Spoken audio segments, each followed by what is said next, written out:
the devices required for addressable fire alarm system. The devices required for addressable fire alarm system. So these are the devices that are required. These are the devices that you need: the adjustable fire panel, the smoke detector, the manual call points, the flasher and sounder, then batteries and cables. So I'm just going to go through all of them one after the other. The first one is the panel. So the panel is the central body for the installation. The panel is very, very essential. So because all the devices, all these other devices connect to the panel. So the panel is the brain.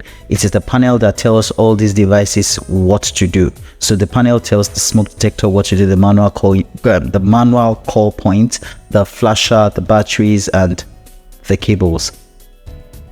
There are different types of fire panels. As you can see, this is Honeywell. The configurations are usually different from one from another. They are always, they don't have the same configurations, but all that configuration, you will see them in the manual. So it is very, very important that you go through the manual. And when you do not understand, YouTube is your friend.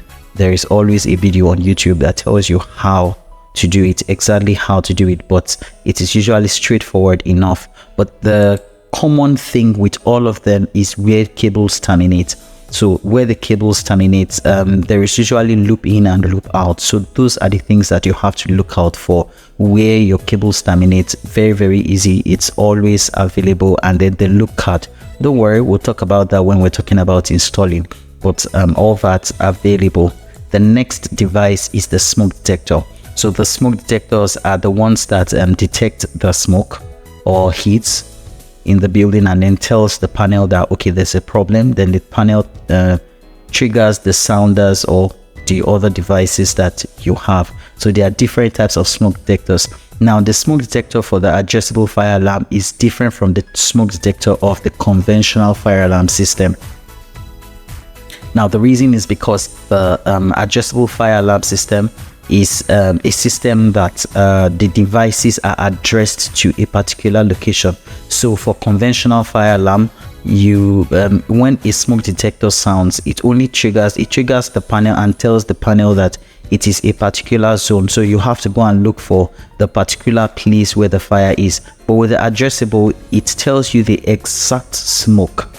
So all the smokes are addressed. So all these smoke detectors that you see, there are different types or different types for different panels. Oh yes, you have to use the smoke detector of its panel for the smoke, or else the panel will not see the smoke, because they have addresses and then they have communication within themselves. So these are different types of smoke detectors and heat sensors that you can use for the addressable fire alarm system.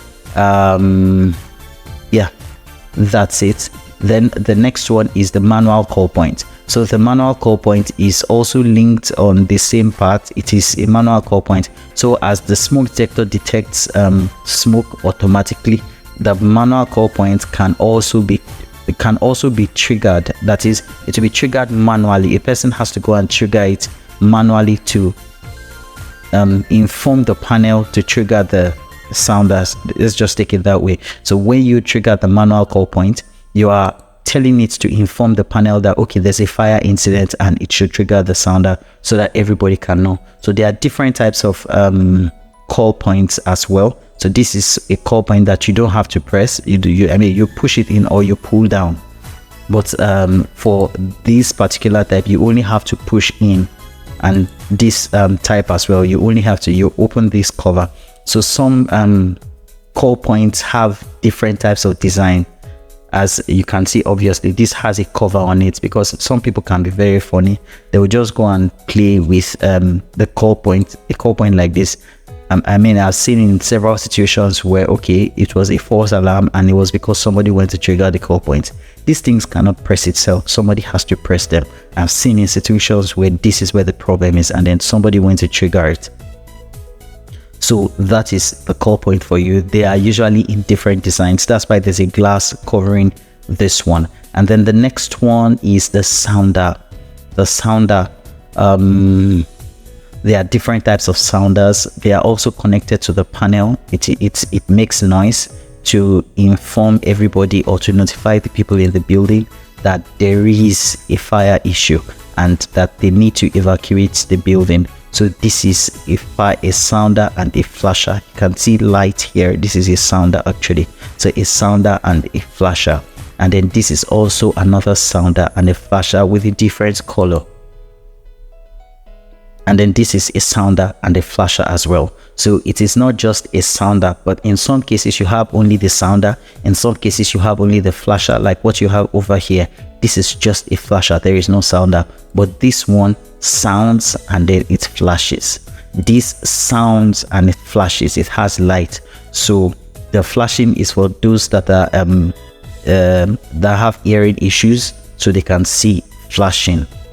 And then for those that can't see, that have ears to hear, it is the siren. But in most cases, people like to put all of them. So in case somebody is wearing earphones and and the sound of the sounder is not getting in, at least the flashing device will inform the person when somebody is wearing an AirPod or an earphone. Maybe the person is in a meeting or watching a movie or even listening to music that is loud, and the person can hear the sound of the siren.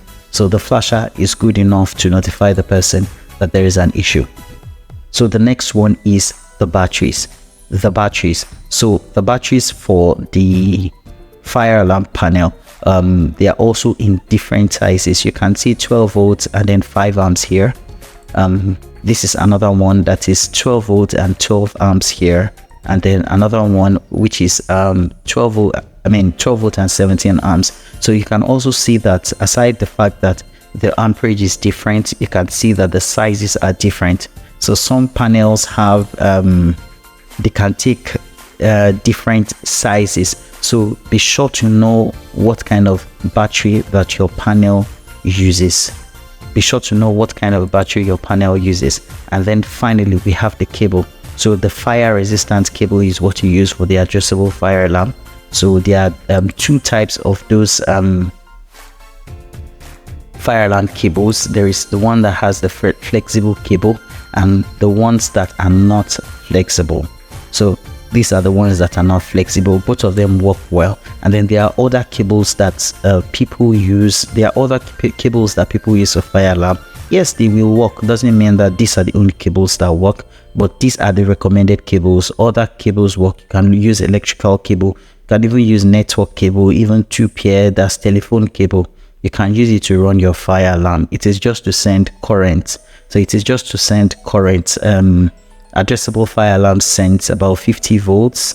It varies, so it depends on the kind of panel that you are using. So it could be 50, could be between 26 and 50 volts, but it depends on what kind of panel and what kind of voltage that is coming out. But all these cables will do well, but take note, the recommended cables are the ones that I'm showing you on the screen. So this brings us to the end of the devices required to install the addressable fire alarm system.